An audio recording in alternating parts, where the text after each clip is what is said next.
A lo largo del tiempo, los científicos han logrado descubrir alrededor de 6.000 fósiles de humanos primitivos, que van desde cráneos hasta dientes.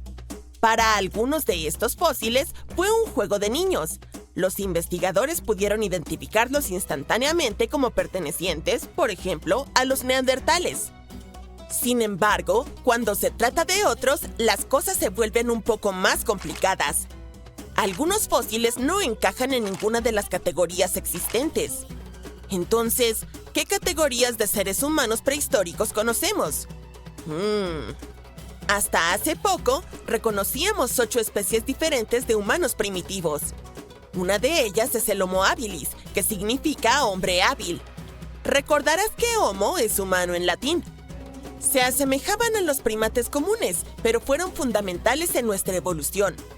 Fueron los primeros en crear herramientas de piedra, lo que ayudó significativamente en sus actividades diarias, como el manejo de la carne. A continuación, tenemos al Homo rudolfensis. Estos individuos eran de mayor porte que el Homo habilis y poseían cerebros más grandes, pero aún estaban bastante alejados de los humanos modernos.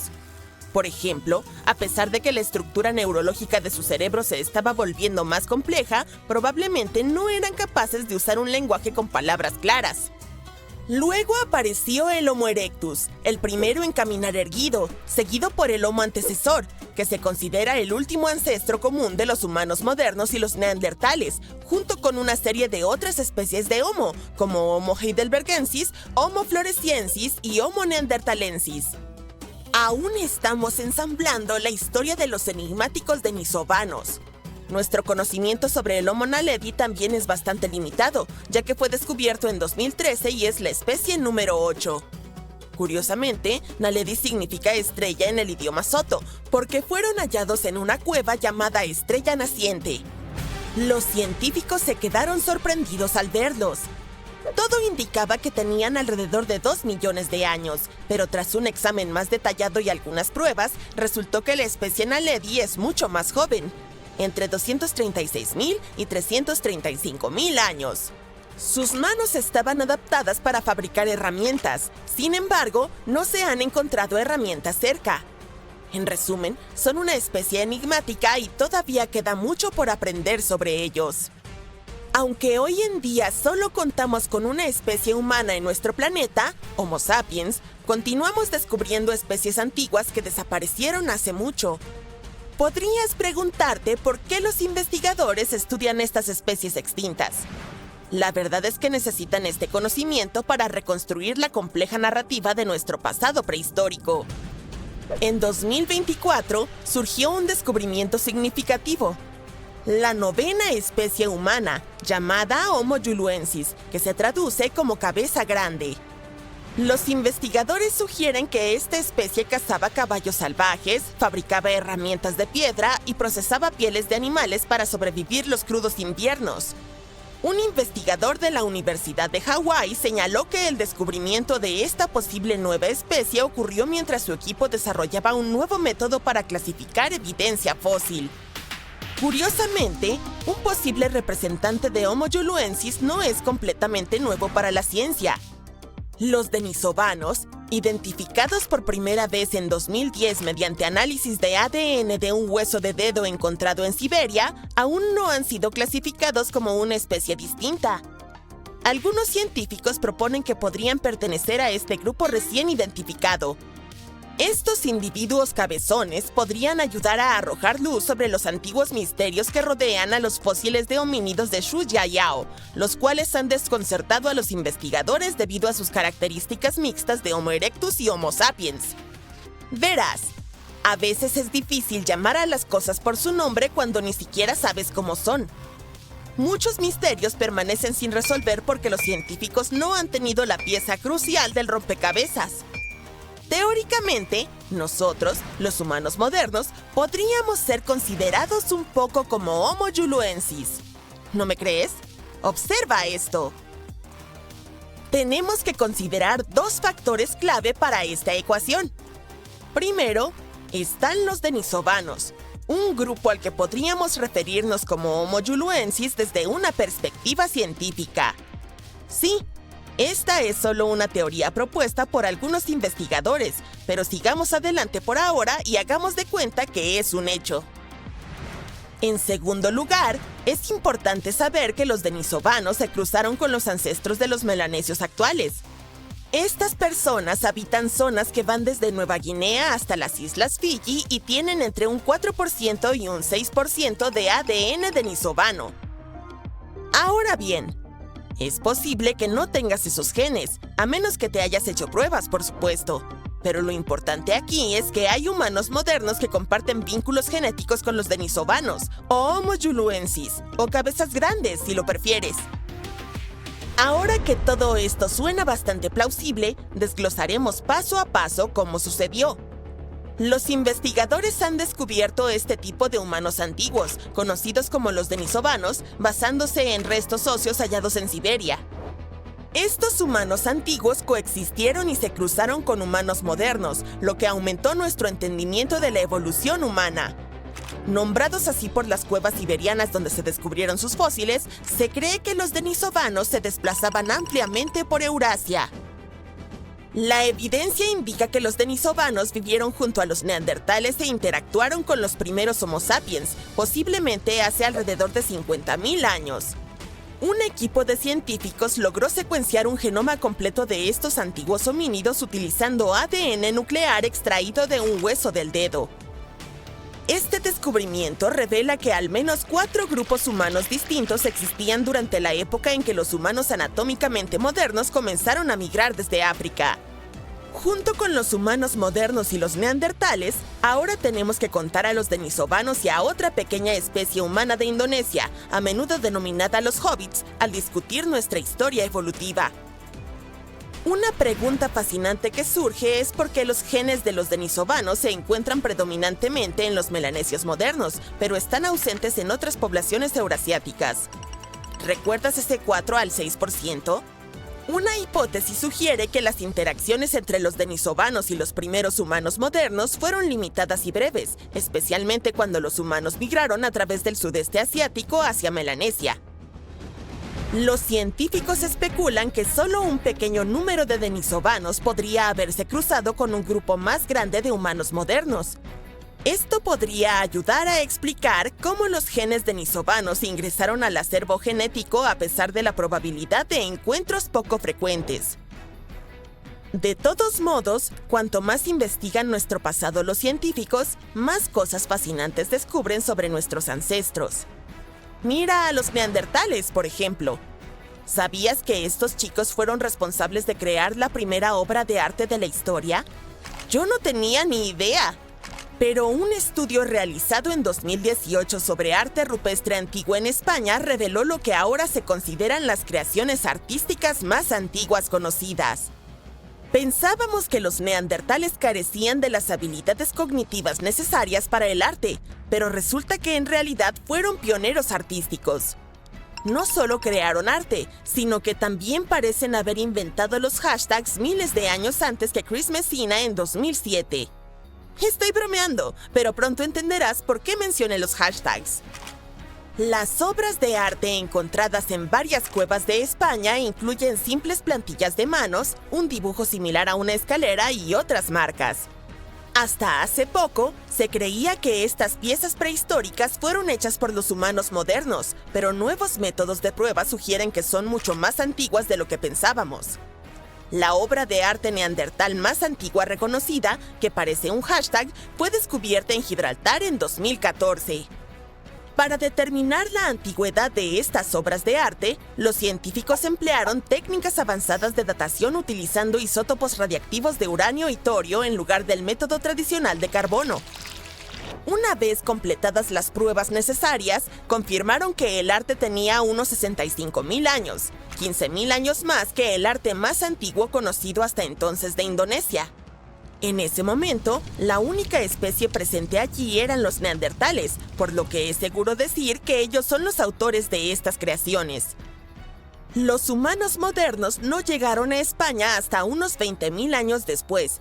Fue un largo viaje, lo que los descarta como los creadores del hashtag.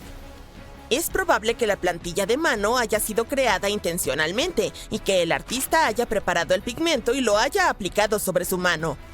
Además, las cuevas también contienen una colección de caparazones pintados que tienen unos asombrosos 115.000 años de antigüedad. Algunos de estos caparazones han sido perforados, lo que sugiere que podrían haber sido utilizados como joyas. Algunos especialistas argumentan que el hecho de que los neandertales crearan arte sugiere que también podrían haber tenido alguna forma de lenguaje hablado. Así que tal vez sea momento de aceptar plenamente a los neandertales como parte de nuestro linaje. Ellos también son humanos, solo que una rama diferente de nuestro árbol genealógico. A pesar de que estos hallazgos son interesantes, algunos expertos siguen siendo escépticos sobre los nuevos métodos de datación y afirman que no están completamente convencidos. ¿Qué piensas tú? Comparte tus opiniones en los comentarios. El desierto del Sahara es como una película de Mad Max. Un calor abrasador, dunas infinitas y un páramo desolado en general. Un lugar donde nadie podría vivir, ¿verdad? Pues bien, olvida todo lo que sabes sobre él porque hace 5.000 años el Sahara era un paraíso exuberante de praderas, lagos y ríos y el hogar de una civilización fantasma que desapareció sin dejar rastro. Nuestra historia comienza en la década de 1930 cuando el explorador húngaro se topó con una cueva en medio del Sahara. Dentro encontró algo insólito: antiguas pinturas rupestres de personas que nadaban en un lago rodeadas de jirafas, hipopótamos y cocodrilos. En ese momento todos lo desestimaron como una representación simbólica del más allá porque, en serio, ¿quién podría imaginarse un lago en el Sahara? Avancemos unos 70 años cuando un grupo de arqueólogos hizo un descubrimiento que cambió el curso de la historia. En un refugio rocoso en Libia desenterraron 15 momias junto con canastas, vasijas de cerámica y otros objetos cotidianos. Esto puede parecer basura prehistórica para la mayoría de la gente, pero para los arqueólogos era como descubrir una pieza clave de evidencia. Esas personas no solo estaban de paso, vivieron allí. Verás, no eran simplemente cualquier tipo de momias, eran algunos de los humanos naturalmente momificados más antiguos jamás encontrados, con una antigüedad de más de 7.000 años. Toma eso, Egipto. 2 de ellas todavía tenían ADN legible, preservado gracias a un raro proceso de momificación natural, casi un milagro si se considera la habilidad del clima del Sahara para convertirlo todo en carne seca. Los científicos tuvieron dificultades para entender de dónde provenían esas momias durante un tiempo porque el ADN mitocondrial que recuperaron no fue en absoluto útil. Pero gracias al progreso científico finalmente lograron realizar un análisis del genoma completo, lo que reveló algunos secretos extraños. Aquellas personas pertenecían a un linaje humano completamente desconocido y vivieron aisladas del resto de la humanidad durante miles de años. Por décadas, los investigadores asumieron que el lugar donde vivían, el Sahara Verde, era como una autopista prehistórica, un exuberante corredor que humanos y animales utilizaban para migrar entre el África subsahariana y el Mediterráneo. Pero las momias demolieron esa teoría como un hipopótamo aplastando un castillo de arena. Su ADN no mostró ninguna mezcla genética con migrantes del África subsahariana ni de Eurasia. Sus genes se mantuvieron puros durante 7.000 años.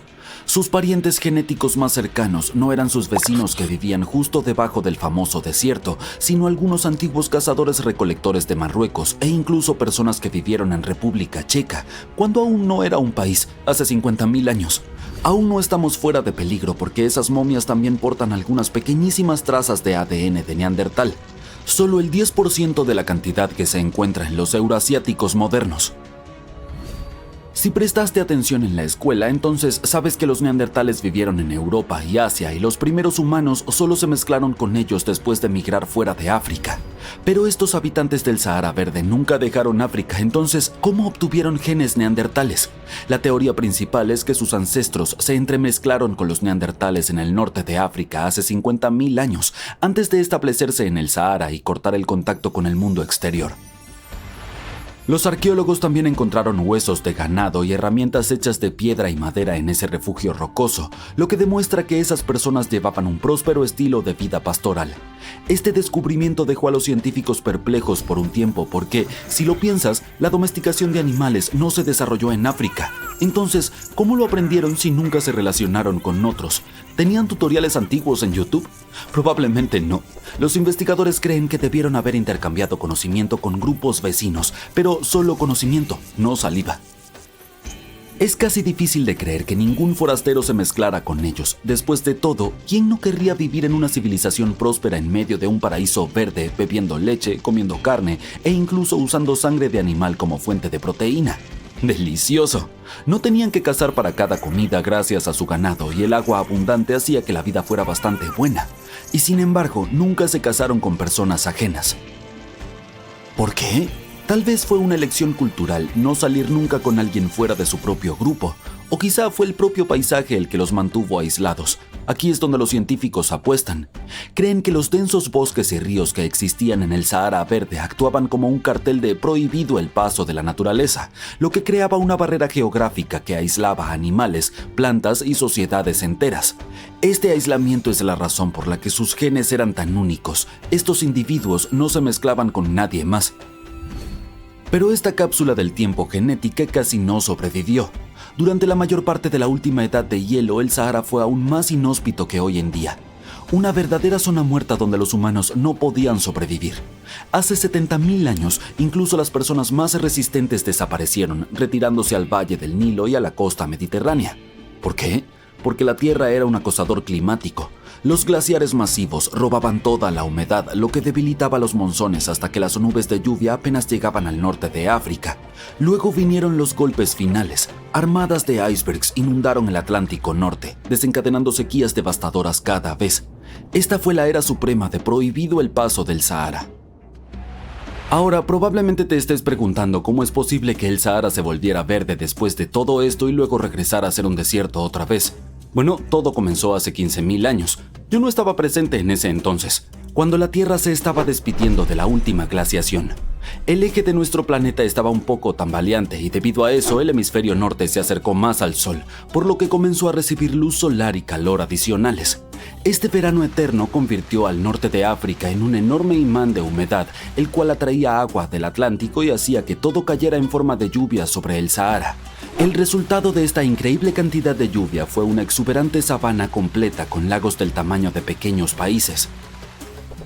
Pero el período húmedo africano no fue solo un milagro único. La verdad es que este cambio eterno entre verde y desierto ocurrió en el Sahara más de 230 veces desde que nació el desierto. Durante uno de estos eventos, el Sahara incluso se expandió, volviéndose más grande de lo que es hoy en día. Entonces, cuando apareció el Sahara Verde, puedes apostar que trajo el cambio definitivo al ecosistema. Esto no fue solo una leve capa de pasto, estamos hablando de una transformación total. La transformación fue tan completa que incluso remodeló las poblaciones animales. Los guepardos de repente tuvieron dificultades con la nueva dinámica de presas, mientras que roedores como el ratón multimánmato prosperó en los repentinamente abundantes pastizales. Fue como un Tom y Jerry al revés. Pero no empieces a empacar tus trajes de baño prehistóricos todavía. Este paraíso tenía dientes. El Sahara era un laberinto ecológico de ríos infestados de cocodrilos, mosquitos portadores de malaria y grandes felinos acechando en la hierba alta. Cruzarlo habría sido como jugar una partida real de Hungry Hippos.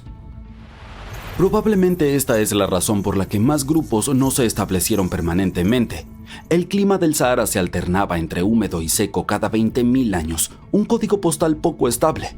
Para la mayoría de las civilizaciones antiguas era más inteligente tratar el Sahara Verde como un buffet libre, tomar los recursos y marcharse antes de que el desierto regresara. Sin embargo, este periodo del Sahara Verde duró 10.000 años, lo que les brindó a nuestros pastores misteriosos mucho tiempo para prosperar. Pero hace unos 5.000 años, el eje de la Tierra se volvió a desplazar, las lluvias se alojaron y el Sahara se secó más rápido que un charco en julio. A medida que el desierto regresaba, los pastores del Sahara Verde no tuvieron más remedio que empacar su ganado y marcharse. Algunos investigadores creen que migraron hacia el Nilo y sentaron las bases para el antiguo Egipto, así que supongo que su legado sigue vivo. Además, es posible que su linaje puro ya se haya extinguido, pero algunos genes tenues de las momias aún se pueden encontrar en las personas que viven en el norte de África hoy en día. Pero las momias introvertidas no eran las únicas que utilizaban el Sahara Verde como Airbnb. De hecho, tenían vecinos a la vuelta de la esquina en un pueblo junto a un lago en Níger, para ser exactos. Esas personas prosperaron durante 5000 años y dejaron atrás el cementerio más antiguo del desierto del Sahara, incluido a un hombre enterrado en un caparazón de tortuga, un hombre de Halloween sonriente con dientes limados y un conmovedor abrazo familiar congelado en el tiempo, víctimas de las mismas aguas que los mantenían. Eventualmente esas personas también desaparecieron, al igual que les pasó a nuestros amigos antisociales. Esto demuestra que este desierto supera a todos, con un paisaje que ofrece el paraíso con una mano y lo quita con la otra. Era el 2 de septiembre de 1859. La gente de toda Europa y América del Norte se despertó por la noche, confundida y todavía cansada. Todos estaban seguros de que ya era de mañana. Afuera había mucha claridad. Pero cuando miraron por las ventanas, descubrieron que no era la luz del sol lo que veían. El cielo estaba iluminado por innumerables auroras intensas, rojas, verdes y moradas. Eran tan brillantes que uno podía leer un libro tan fácilmente como por la tarde. Las auroras aparecieron incluso en las regiones donde nunca se habían visto, como Cuba, las Bahamas, Jamaica y Hawái. Los efectos visuales geniales no fueron lo único que hipnotizó y horrorizó a la gente. El material de la más alta tecnología de esa época, los cables telegráficos se cortaron en Europa y en Estados Unidos. Salían chispas de los equipos y muchos operadores humanos recibieron descargas eléctricas. Los papeles en las oficinas de telégrafos estallaron en llamas. Todas las máquinas fueron desconectadas inmediatamente de sus baterías y aún así, misteriosamente, siguieron enviando mensajes rotos. Los incendios provocados por cortocircuitos se extendieron por grandes áreas. Las luces de color seguían bailando en lo alto del cielo. Todo esto provocó pánico y confusión total. Los habitantes de la Tierra nunca habían visto o experimentado algo así. En ese momento muy poca gente sabía que el Sol era el culpable de ese caos. Uno de ellos era el astrónomo inglés Richard Carrington. Aproximadamente a las 11 a.m. del 1 de septiembre, el hombre estaba junto a un telescopio en su observatorio privado. Estaba observando las manchas solares en la superficie del Sol. De repente aparecieron dos manchas de luz blanca intensa. Parecían tan brillantes como la luz solar directa. En ese momento el astrónomo no sabía la terrible conmoción que causarían esas llamaradas. Más tarde quedó claro que el Sol había producido una tormenta geomagnética épica y la desató en la capa protectora de nuestro planeta. Olas tras olas de partículas cargadas se estrellaron contra la atmósfera de la Tierra. El campo magnético del planeta no era lo suficientemente poderoso como para detenerlas. Cedió y la tormenta golpeó a la Tierra, causando estragos. Este fenómeno recibió el nombre de Evento Carrington. Hasta el día de hoy es la peor tormenta solar jamás registrada. Menos mal que sucedió cuando las personas no tenían tecnologías avanzadas y no eran tan vulnerables a la furia geomagnética del Sol. La tormenta solar de 1859 fue 3 veces más poderosa que la que ocurrió el 13 de marzo de 1989. 3 días antes de que comenzara, los astrónomos observaron una erupción masiva en la superficie del Sol. En un par de minutos, una nube de gas de 1,000 millones de toneladas fue arrojada desde la estrella. Se precipitó directamente hacia nuestro planeta a una velocidad de millones de kilómetros por hora. El lunes 12, la enorme masa de plasma solar alcanzó el campo magnético de la Tierra. Esa tormenta fue tan feroz que encendió auroras espectaculares y creó corrientes eléctricas subterráneas debajo de América del Norte. Estas deben haber encontrado algunas debilidades en la red eléctrica de Quebec, Canadá. En menos de 3 minutos, toda la ciudad perdió energía. Millones de personas se encontraron con calles oscuras, edificios oscuros y ascensores atascados. Se despertaron en hogares helados, sin poder preparar el desayuno. El apagón de 12 horas cerró negocios, aeropuertos y escuelas. El metro de Montreal también fue cerrado. En Estados Unidos, cientos de redes eléctricas comenzaron a tener problemas minutos después de que la tormenta golpeara la superficie de la Tierra. Afortunadamente, ninguno de estos provocó un apagón. La tormenta fue lo suficientemente severa como para interrumpir los sistemas de comunicación por satélite y las señales de radio. Algunos satélites espaciales estuvieron fuera de control durante unas horas. Muchos de ellos tuvieron problemas misteriosos que desaparecieron tan pronto como la tormenta comenzó a amainar. Ningún periódico lo mencionó. Pero en 2012 la Tierra estuvo a un pelo de una tormenta solar extrema, la más intensa de los últimos 150 años.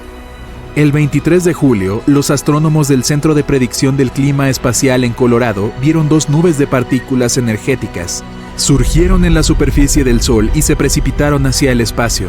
Solo 19 horas después, estas nubes pasaron rápidamente por el lugar que acababa de dejar nuestro planeta. Si la erupción solar hubiera ocurrido unos días antes, la Tierra habría terminado en la línea de fuego. Entonces, ¿qué pasaría si una tormenta solar tan poderosa como el icónico evento Carrington sucediera hoy en día? ¿Cuánto más daño causaría? ¿Volvería a encarrilarse nuestra vida después de tal desastre? Antes de que sepas la respuesta a estas preguntas, averigüemos qué es una tormenta solar. El Sol es una gigantesca bola de gases fundidos que cambia constantemente. De vez en cuando arroja ráfagas de energía. Llamaradas solares. A menudo van de la mano con algo llamado eyecciones de masa coronal. Esas son unas burbujas gigantes de gas ionizado que pueden alcanzar una velocidad de más de 966 kilómetros por segundo. Las erupciones volcánicas más poderosas palidecen en comparación con las erupciones solares que liberan 10 millones de veces más energía. En unos pocos minutos, una llamarada solar puede emitir miles de millones de toneladas de partículas cargadas. Las erupciones solares también son increíblemente calientes, con temperaturas que alcanzan varios millones de grados centígrados. Los astrónomos creen que tales explosiones de radiación solar ocurren cuando el campo magnético del Sol se tuerce en algunas regiones. En un momento se libera toda la energía reprimida. La estrella emite luz y partículas, principalmente electrones y protones. La mayoría de las erupciones solares duran minutos, pero algunas continúan durante horas. Los científicos las clasifican en función de su brillo en los rayos X. No es probable que notes los destellos más pequeños si no tienes un equipo especial. Las erupciones solares medias provocan apagones de radio fugaces en los polos, pero nada demasiado grave. Las llamaradas de clase X son las que deberían preocupar a la gente. Causan las tormentas solares más fuertes y duraderas. Cuando la gente piensa en un peligro proveniente del espacio, la mayoría imagina un asteroide acercándose, como el que acabó con los dinosaurios. Pero aparentemente deberíamos estar mucho más preocupados por nuestro buen Sol. Una tormenta solar súper fuerte que se dirige hacia la Tierra no sucederá de inmediato. Primero habrá luz solar de alta energía, principalmente rayos ultravioleta y rayos X. Ionizarán la atmósfera superior de nuestro planeta y estropearán las comunicaciones por radio. Después de eso, una tormenta de radiación golpeará la Tierra y finalmente, varios días después, una colosal nube de partículas solares cargadas llegará a nuestra atmósfera. Estas interactuarán con el campo magnético del planeta y causarán estragos en todo el mundo. Si ocurriera una intensa tormenta solar en estos días, comenzaría interrumpiendo el GPS y destruyendo satélites. Si algún astronauta caminara en el espacio en ese momento, tendría unos pocos minutos después del primer destello de luz para encontrar refugio. Su nave espacial probablemente estaría debidamente protegida y lo suficientemente segura. El principal desafío sería entrar a tiempo. Después de eso, la tormenta procederá a interferir con las comunicaciones por satélite. Es por eso por lo que muchas de tus actividades diarias, desde llamar a tus amigos hasta pagar con tu tarjeta de crédito, estarían en peligro. Pero una de las peores consecuencias estaría relacionada con las redes eléctricas. Las sobrecargas de energía causadas por las partículas provenientes del Sol dañarían transformadores gigantes. Estos tardarían años en ser reemplazados, especialmente si cientos o incluso miles de ellos se destruyeran. En algunos lugares, una falla en una red eléctrica haría que otras colapsaran también, creando una reacción similar a un dominó. Imagínate vivir sin electricidad por un día, un mes, un año. Sin luz, sin computadoras, sin teléfonos, los sistemas de suministro de agua no funcionarían, no habría comida en los supermercados. Además, sin electricidad sería casi imposible reiniciar las redes eléctricas que ya fallaron. Poderosa tormenta solar costaría a las personas de 1 a 2 mil millones de dólares, y eso solo durante el primer año después de que sucediera. El mundo tardaría de 4 a 10 años en recuperarse. El daño a todo tipo de satélites alcanzaría los 70 mil millones de dólares. Bajo majestuosas auroras, la gente tendría que acostumbrarse a un destello de vida nuevo y dramáticamente diferente. Sin duda tendríamos algún tipo de advertencia. Los equipos modernos en todo el mundo y en el espacio no dejan de observar el Sol ni por un segundo.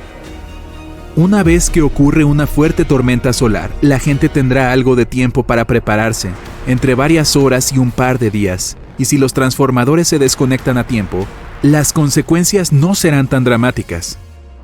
Ahora, las siguientes noticias pueden sonar aterradoras. También existen las superllamaradas. En comparación con ellas, los estallidos de radiación de nuestro Sol son un juego de niños. Las superllamaradas ocurren principalmente en estrellas jóvenes y activas. En 2016, los astrónomos vieron este fenómeno. Una estrella a 1500 años luz de distancia de la Tierra produjo una llamarada que fue 10 millones de veces más poderosa que cualquiera de las que surgieron de nuestro Sol.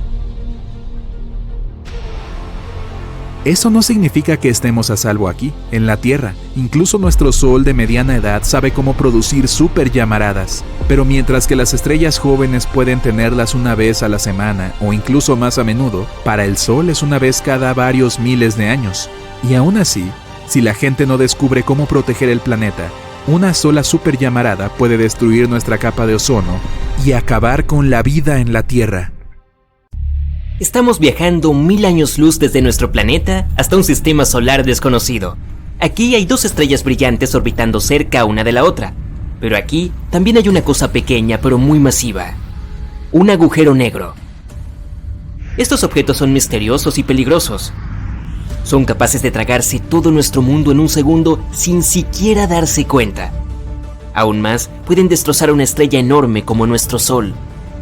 Y son estos gigantes los que normalmente se encuentran en el centro de las galaxias. Son tan pesados que su gravedad mantiene innumerables estrellas, planetas y polvo de estrellas a su alrededor. Pueden pesar millones o incluso miles de millones de veces más que nuestro Sol. Y ahora estás de vuelta en Tierra, en una plataforma de lanzamiento de cohetes. Todo en lo que puedes pensar es en contener la respiración y saltar al corazón de esa perla negra. Pero no tienes que contener la respiración porque estarás en un traje espacial. Y el oxígeno está incluido, sin cargo. Además, es probable que nunca llegues al agujero negro.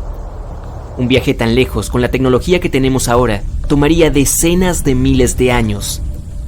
Entonces regresas a tu garaje donde escondiste tu hipercohete, que te llevará al agujero negro en segundos. ¡Boom! Y estás al lado de 2 estrellas y un agujero negro. Lo primero que notas es que los agujeros negros no son tan negros. Su fuerza gravitacional atrae no solo a los objetos, sino incluso a la luz misma. Esto hace que el agujero sea invisible. Solo puedes ver un anillo brillante a su alrededor que se llama horizonte de eventos.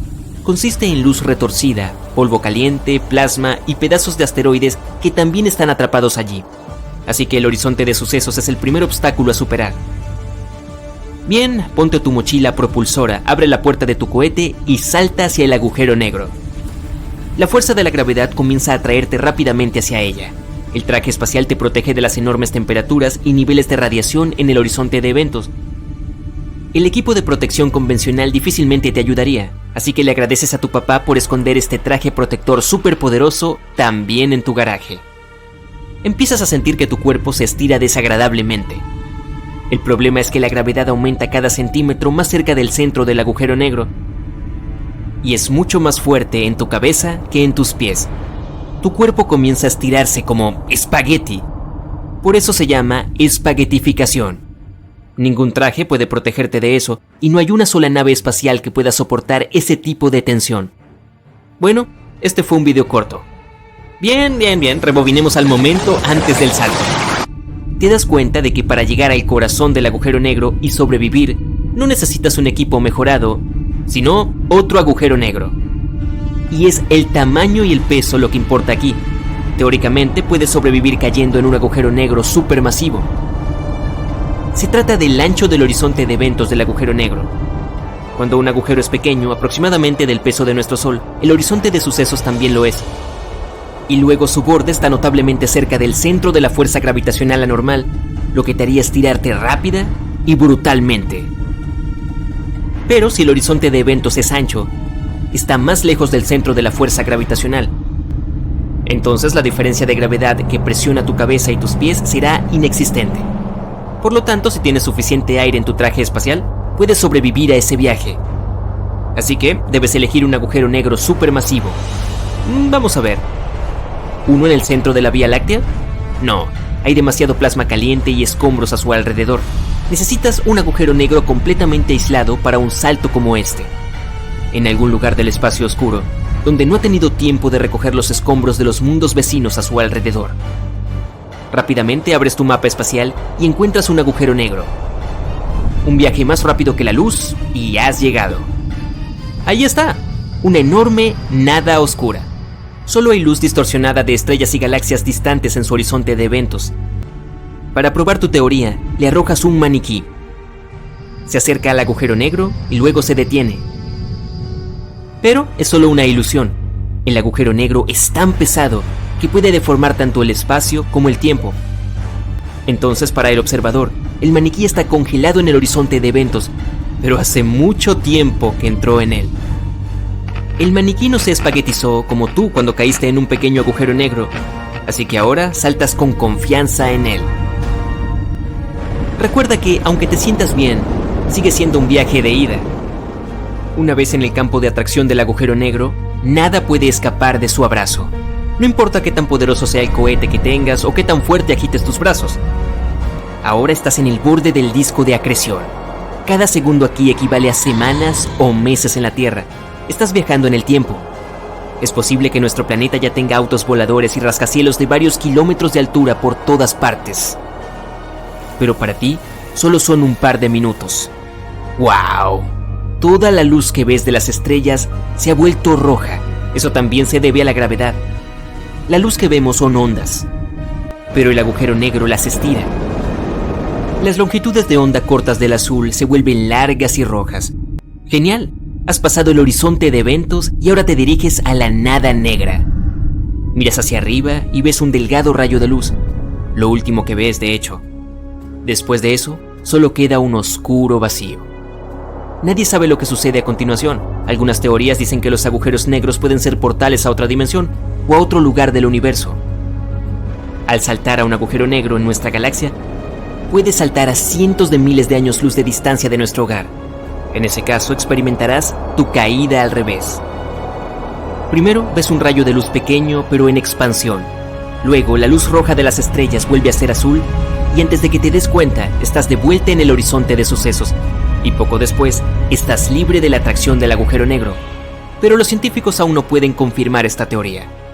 De acuerdo, eso es demasiado sombrío, así que esta vez te traeremos de regreso a la Tierra en compañía de tus amigos. Te elogian por tu logro de sobrevivir en el centro de un agujero negro.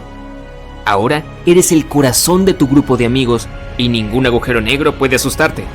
Pero incluso el agujero negro más grande del espacio no da tanto miedo como podrías pensar. Tienen una vida útil. Esa radiación que mencioné toma energía del agujero negro. Si no tiene comida a su alrededor, el agujero comienza a desinflarse como un globo. Y finalmente, no queda nada. Otro temor en torno a los agujeros negros es que podamos crear uno en casa. De hecho, dentro del Gran Colisionador de Hadrones, los científicos realizan experimentos con pequeñas partículas que colisionan a alta velocidad. Hay enormes explosiones de energía. Y algunos científicos creen que esta energía es suficiente para crear un agujero negro microscópico. Comenzará a absorber su entorno y a crecer. Primero algunos pequeños objetos en la habitación donde fue creado, luego todo el laboratorio. El agujero sigue creciendo y consume todo nuestro planeta. Cambia el equilibrio de poder en nuestro sistema solar y absorbe todos los planetas uno por uno. Cuando termine, es hora del postre, el Sol. Las ligeras capas superiores de plasma se estiran en largos espaguetis y se atraen hacia el agujero. Luego, capa por capa, nuestra estrella cae en el oscuro abismo. Cuando el Sol está medio absorbido, el agujero negro dispara un haz de energía y luz hacia el exterior y continúa consumiendo el Sol. En unos momentos no queda nada de nuestro sistema solar. Así es como algunas personas describen el fin del mundo.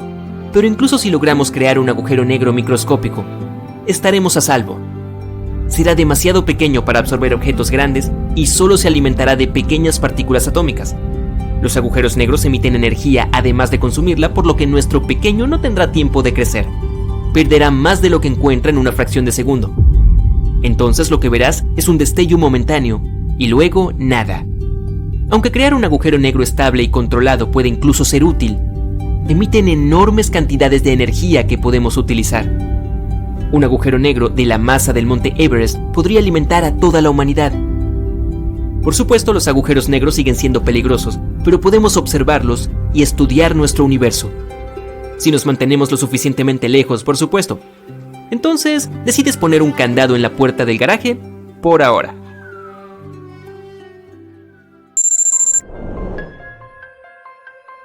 Bueno, aquí estás. Eres la primera persona en poner un pie en Marte. Y tu primera misión es explorar un lugar llamado Cráter Jezero. Estás atravesando el espeso polvo color óxido cuando, de repente, tropiezas con algo y casi caes. Te inclinas para examinar al culpable y retrocedes horrorizado. Un cráneo te está mirando fijamente. Pero, ¿a quién le pertenecía? ¿A un antiguo dinosaurio marciano? ¿A un representante de una civilización perdida hace mucho tiempo? Ahora, esta no es una historia inventada. Eso es lo que te diría el robot de la NASA en Marte, llamado Perseverance, si pudiera hablar y, ya sabes, tuviera conciencia. El rover efectivamente había encontrado algo extraño, pero no era un cráneo real, solo lo parecía. En realidad, eran rocas que parecían estar fuera de lugar en el planeta rojo. En este momento, el Perseverance está explorando el borde de una gran área vacía en forma de cuenco llamada Cráter Jezero. Los científicos creen que hace muchísimo tiempo este contenía un lago gigante, tal vez incluso estuvo lleno de diminuta vida. Desde diciembre de 2024, el rover ha estado descendiendo por una empinada colina llamada Witch Hazel. Es una misión importante porque esta podría guardar secretos sobre cómo eran el clima y el ambiente de Marte hace miles de millones de años. De todos modos, el 11 de abril de 2025, el Perseverance se detuvo para observar un lugar especial donde se encontraban dos tipos de rocas. Una era de color claro y la otra era oscura. Y justo en ese punto, los científicos vieron una roca de aspecto extraño que más tarde llamaron Colina del Cráneo. Destacaba dramáticamente porque era oscura y tenía una forma afilada. Pero eso no era lo más espeluznante. En realidad, estaba llena de pequeños agujeros, una verdadera pesadilla para aquellos con tripofobia. Entonces, la NASA compartió este descubrimiento en la publicación de un blog. Explicaron que la colina del cráneo no se parecía a las otras rocas cercanas. El área donde el Perseverance encontró estas extrañas rocas se llama Port Anson. Los científicos creen que muchas de las rocas allí no se formaron en ese lugar, sino que fueron trasladadas desde otro lugar hace un tiempo excepcionalmente largo. Pero, ¿cómo se movieron? ¿O qué las movió? Ahora, no te hagas ilusiones. Eso no significa que encontremos vecinos espaciales en Marte. Este tipo de rocas se llaman flotantes. Es probable que hayan viajado grandes distancias a través del planeta hace miles de millones de años, cuando este era mucho más cálido y húmedo, con ríos, lagos y quizá incluso océanos. Cuando el agua se evaporó y el suelo blando alrededor de las rocas se erosionó con el tiempo, las rocas más duras quedaron atrás, en reposo en la superficie. Ahora, los científicos están tratando de averiguar cómo se formaron los extraños agujeros en la colina del cráneo. Una idea es que pequeñas partes de la roca se desprendieron y se desgastaron con el tiempo, lo que dejó pequeños hoyos. Otra idea es que los vientos marcianos, que transportan polvo y pequeñas rocas, podrían haber raspado lentamente la superficie, de una manera similar a cómo lo haría un papel de lija, lo que creó los agujeros. La colina del cráneo es de color oscuro, y al principio, los científicos pensaron que podría ser un meteorito que había llegado del espacio. Pero cuando examinaron más de cerca los químicos en la roca usando el SuperCam del Perseverance, los resultados no coincidieron con lo que esperarías de un meteorito típico. Entonces, los científicos ahora creen que esta podría ser una roca volcánica. Tanto en la Tierra como en Marte, las rocas volcánicas oscuras obtienen su color de minerales como la olivina, el piroxeno y la biotita. Si la colina del cráneo es volcánica, podría haber provenido de antiguos flujos de lava cercanos que se han degradado con el tiempo. O quizá fue expulsada del suelo durante un gran impacto, algo así como la colisión de un asteroide que cavó profundamente en el suelo y sacó roca volcánica desde abajo. Lo que ayuda a los científicos en su investigación es que el Perseverance ahora cuenta con herramientas innovadoras que le permiten determinar de qué están hechas las rocas marcianas. Así es como podemos aprender de dónde provienen las rocas y cómo se formaron. Últimamente, el rover ha estado muy ocupado. En solo unos meses, ha recolectado muestras de 5 rocas, ha estudiado de cerca 7 rocas y ha bombardeado 83 rocas con su láser para analizarlas a distancia. Es el ritmo de investigación más rápido desde que el rover aterrizó en Marte hace 4 años, o al menos eso dice el Laboratorio de Propulsión a Chorro de la NASA. Por lo general, puede tomar meses encontrar solo una roca interesante en el cráter. Pero en el borde, también conocido como anillo, rocas asombrosas y extrañas aparecen todo el tiempo.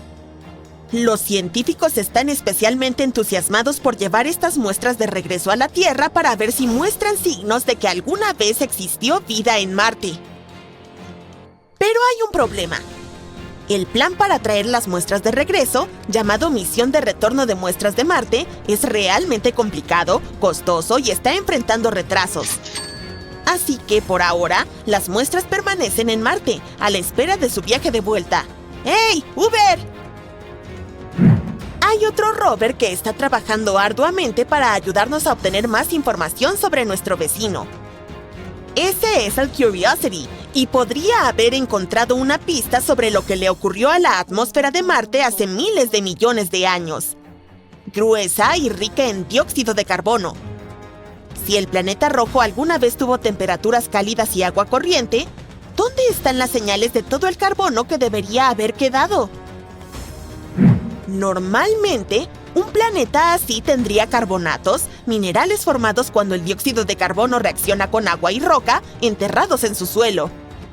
Pero en Marte se han encontrado muy pocos carbonatos, lo cual ha sido un gran misterio. Ahora, los científicos podrían tener una respuesta. Un nuevo estudio sugiere que el carbonato de hierro, llamado siderita, podría estar oculto dentro de las capas de roca ricas en sulfato de Marte. Estas no fueron fáciles de detectar en las imágenes satelitales desde órbita. Eso podría ser la razón por la que los carbonatos han pasado desapercibidos durante tanto tiempo.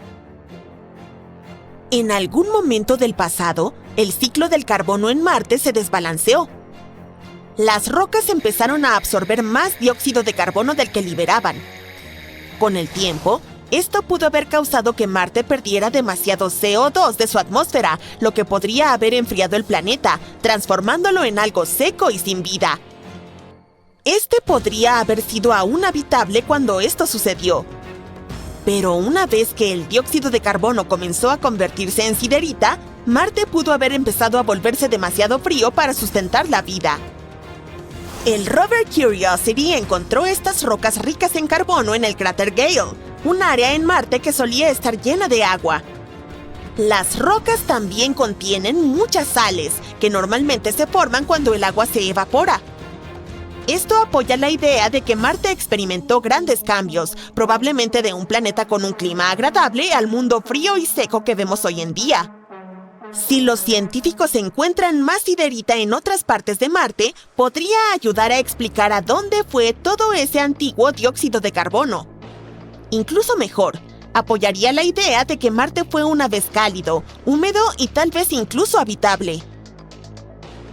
Pero ese no es el único descubrimiento que ha hecho el Curiosity. El rover cuenta con un conjunto de instrumentos especiales llamados SAM. El trabajo de Sam es estudiar las rocas, el suelo y el aire en Marte para aprender más sobre el planeta. Y uno de sus mayores hallazgos ocurrió cuando estudió rocas del cráter Gale. Sam encontró moléculas orgánicas. Estas son especiales porque están hechas de carbono, y en la Tierra, el carbono es súper importante para la vida. Las plantas, los animales y las personas están compuestos de moléculas basadas en carbono. Por lo tanto, encontrar estas moléculas en Marte hace que los científicos se pregunten si es otra prueba de que el planeta alguna vez tuvo vida, hace mucho, mucho tiempo. Cuando Sam observó más de cerca, encontró ciertos patrones en gases como el dióxido de carbono y el metano. Estos patrones podrían coincidir con lo que uno esperaría si diminutas formas de vida antiguas estuvieran produciendo moléculas orgánicas. Sin embargo, hay otra explicación. Estas moléculas podrían haber sido creadas por la luz solar al reaccionar con los gases en el aire de Marte. En este caso, no habría intervenido ninguna forma de vida. En este planeta, la intensa luz ultravioleta del Sol puede descomponer y mezclar moléculas, lo que crea nuevas que eventualmente caen al suelo. Aunque los científicos aún no tienen una respuesta clara, encontrar moléculas orgánicas es algo sumamente importante. Al menos, nos indica que Marte tenía los ingredientes adecuados para la vida, incluso si todavía no sabemos si la vida realmente existió allí. Ahora, los científicos están usando SAM y otras herramientas del Curiosity para seguir buscando más pistas. Durante décadas, los viajes en el tiempo han sido descartados como imposibles, pero un físico acaba de descifrar el código a partir de la mecánica cuántica. Está intentando demostrar que los bucles temporales podrían existir sin romper la realidad. Entonces, ¿podría ser este el primer paso real hacia la construcción de una máquina del tiempo? En la vida cotidiana estamos acostumbrados a que el tiempo avance en línea recta. Va del pasado al presente, al futuro. Así es como la gente lo veía antes de Einstein, porque así es como lo percibimos. Pero cuando Einstein apareció, contó una historia muy diferente. Demostró que tanto el espacio como el tiempo están entrelazados como un tejido flexible en un entramado llamado espacio-tiempo. El espacio mismo puede doblarse y torcerse, y el tiempo hace lo mismo junto a él. El tejido del espacio-tiempo se dobla y se curva cuando colocamos objetos pesados en él, como planetas, estrellas o agujeros negros. Cuanto más pesado sea el objeto, más se estira y se dobla, haciendo más lento el tiempo a su alrededor. Películas como Interestelar lo mostraron bastante bien. Aunque los personajes solo pasan unas pocas horas en el planeta, cuando regresan a la nave, han pasado 23 años para el astronauta que los espera allí. ¿Por qué? Porque la gravedad extrema del agujero negro deforma ese tejido del espacio-tiempo y cuanto más cerca estás de él, más lento va todo para ti. Suena increíble, pero así es como funciona el universo. Y no solo los agujeros negros, todos los objetos masivos como el Sol, por ejemplo, doblan el tejido del espacio-tiempo a su alrededor. Esto también explica por qué los planetas orbitan en curvas. Todo esto hizo que los físicos se detuvieran a pensar, si podemos doblar el espacio-tiempo, ¿podríamos doblarlo de tal manera de crear un bucle? Sería como emprender un viaje que regresa a su propio inicio, lo cual significaría que, si lo siguieras, podrías volver al pasado y experimentar los mismos momentos de nuevo.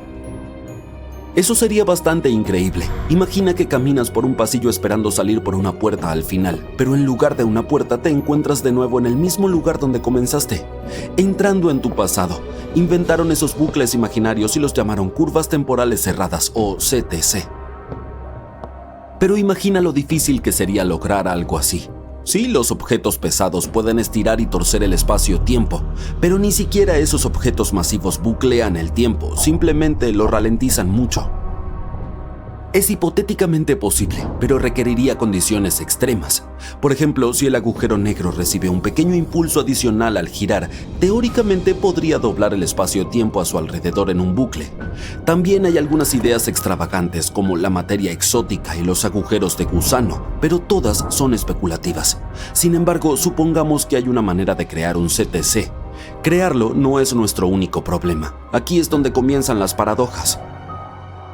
Si pudiera existir un bucle temporal, ¿no generaría contradicciones? La paradoja del abuelo es solo un ejemplo. Si sigues un gran bucle como ese y accidentalmente evitas que tu abuelo conozca a tu abuela, significará que uno de tus padres nunca nace y tú tampoco naciste.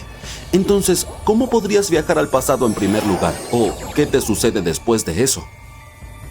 Existen otras ideas así como destruir tu máquina del tiempo antes de usarla o entregarle a William Shakespeare sus propias obras. Hay infinitas posibles paradojas. Todo esto está ocurriendo por culpa de la entropía. Es una de las principales leyes de la física, la noción de que el caos en el universo siempre aumenta. Todo comienza siendo algo normal y estructurado, pero con el tiempo se deshace, se vuelve extraño y caótico y nunca se puede volver atrás. El hielo se derrite, pero jamás se vuelve a congelar en su forma original por sí solo. Nuestro cuerpo envejece en lugar de rejuvenecer. Recordamos el pasado, pero no el futuro. Todos estos son ejemplos de entropía. Entonces, si el viaje en el tiempo fuera posible, ¿cómo se comportaría la entropía? ¿Se arreglaría un vaso roto? ¿La gente rejuvenecería y perdería sus recuerdos? Así es exactamente como nacen las paradojas como la del abuelo. Bien, aquí es donde la teoría reciente lo cambia todo. El físico Lorenzo Gavazzino tiene una idea genial para explicar este problema. Abordó el rompecabezas cuántico trabajando con algo llamado fluctuaciones cuánticas. Verás, el universo nunca está completamente quieto. Incluso en el espacio vacío, al nivel más diminuto posible, hay cambios constantes en la energía. Estas son las fluctuaciones cuánticas. Son como pequeñas, impredecibles agitaciones que aparecen y desaparecen. Sí, el universo es muy extraño.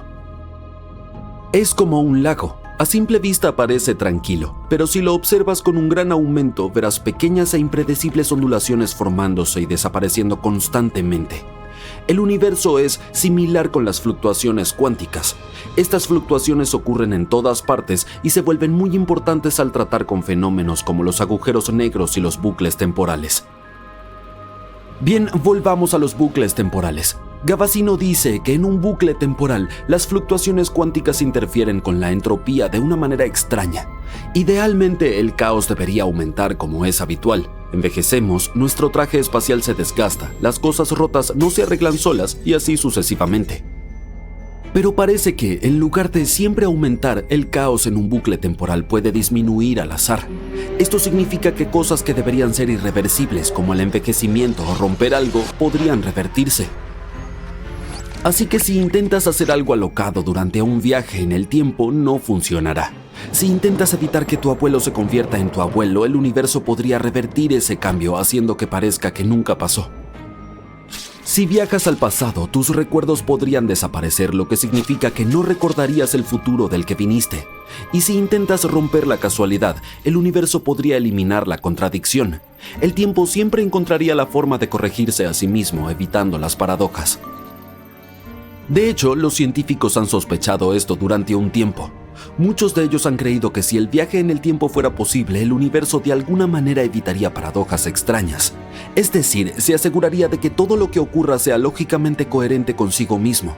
Pues bien, el trabajo de Gavazzino proporcionó una prueba matemática de esta idea utilizando la mecánica cuántica. Por supuesto, existía otra teoría extravagante, la de los múltiples universos.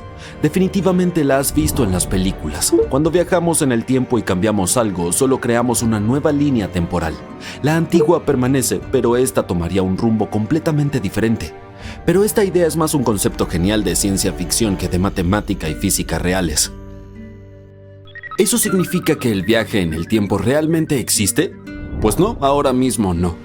Incluso si los bucles temporales pudieran existir en teoría, eso no significa que existan en la vida real. Stephen Hawking, por ejemplo, pensaba que los bucles temporales son imposibles. Afirmaba que el universo funciona de tal manera que simplemente impediría la formación de bucles temporales. Incluso organizó su famosa fiesta para viajeros en el tiempo. Mala suerte, nadie asistió. Pero muchos físicos todavía creen que el viaje en el tiempo es posible, al menos a escala microscópica.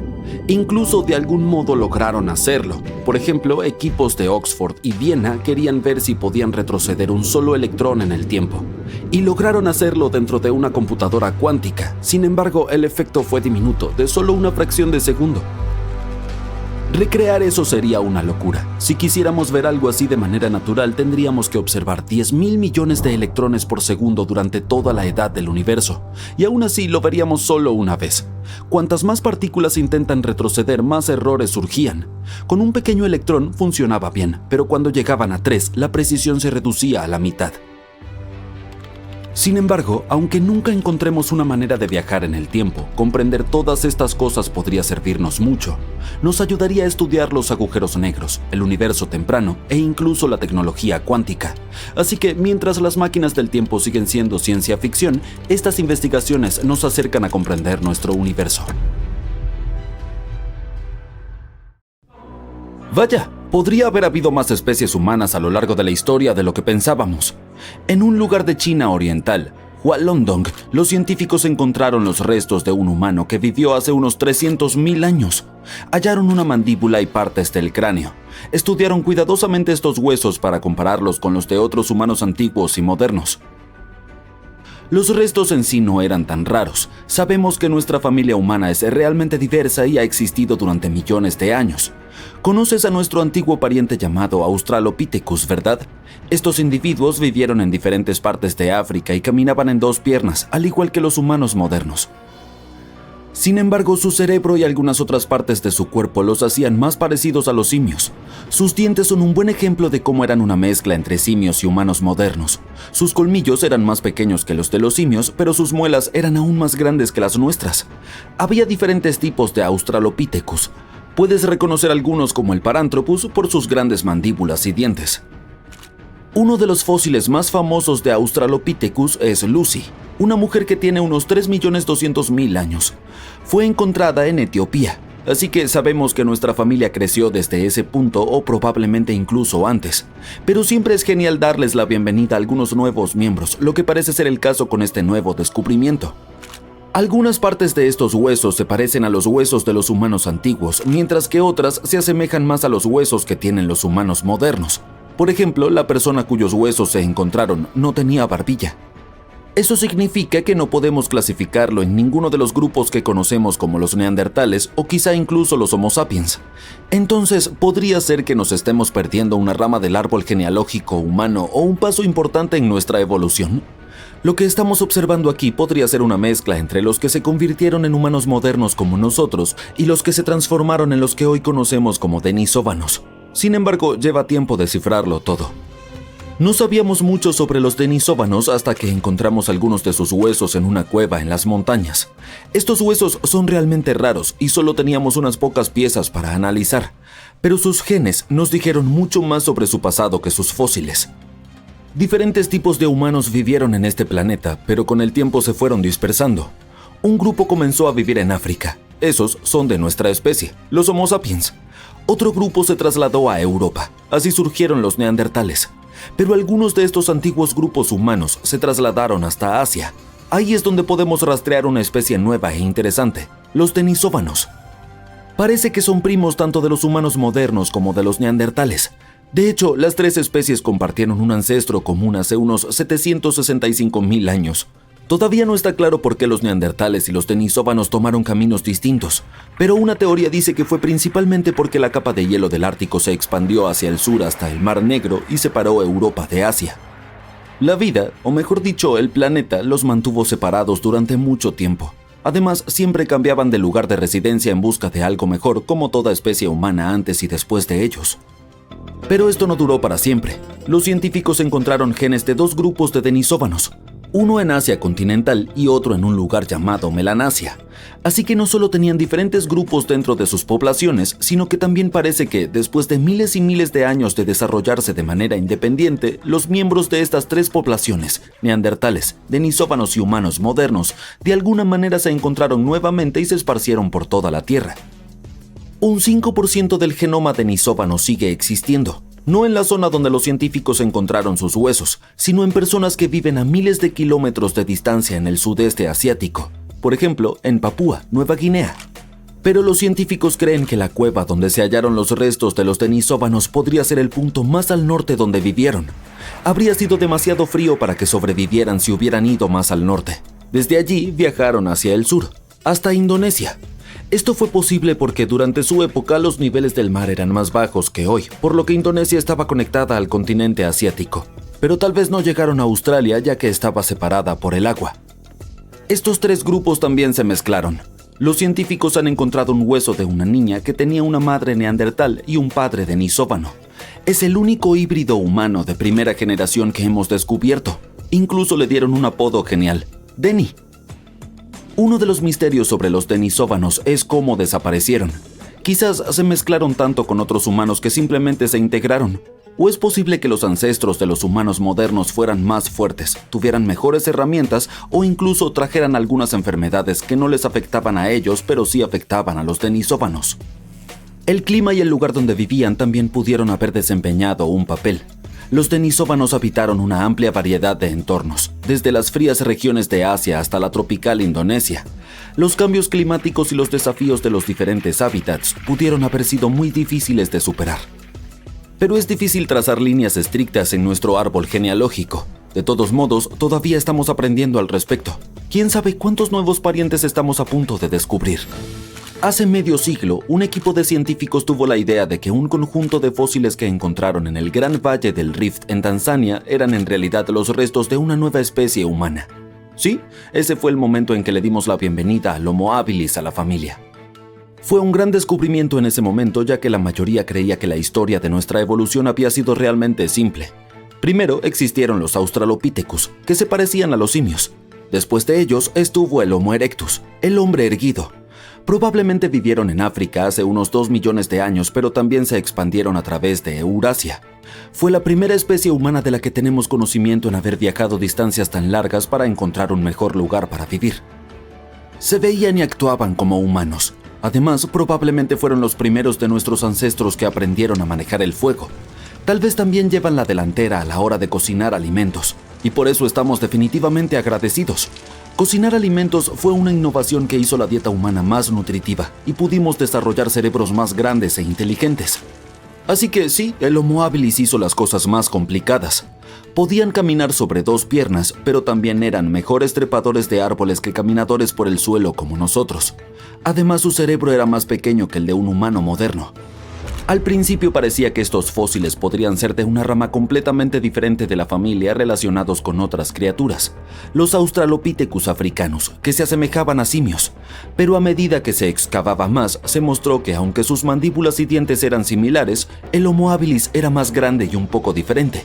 El nombre significa hombre hábil porque podían fabricar y utilizar herramientas sencillas. Buscar más fósiles en África no fue fácil, porque el equipo de investigadores tuvo que lidiar con animales salvajes y condiciones difíciles. Pero finalmente lograron encontrar algunos dientes y un cráneo extraño que, de nuevo, era algo diferente de los ancestros que conocíamos. Los dientes eran realmente grandes, por lo que este nuevo individuo recibió el apodo de hombre cascanueces. Durante mucho tiempo todos creyeron que esta especie había evolucionado para comer alimentos duros, pero los dientes fósiles no mostraban mucho daño, así que tal vez comían alimentos más blandos de lo que pensábamos. Este hallazgo podría ayudarnos a entender también cómo han evolucionado nuestros dientes a lo largo del tiempo. Y justo ahí, en las mismas capas del suelo donde yacía el hombre cascanueces, encontraron herramientas de piedra antiguas. Al principio pensaron que le pertenecían al cascanueces, pero a medida que seguían excavando, hallaron más fósiles que no coincidían con el hombre cascanueces. Esto significa que otra persona debe ser el verdadero fabricante de herramientas, pero esa es una historia para otro momento.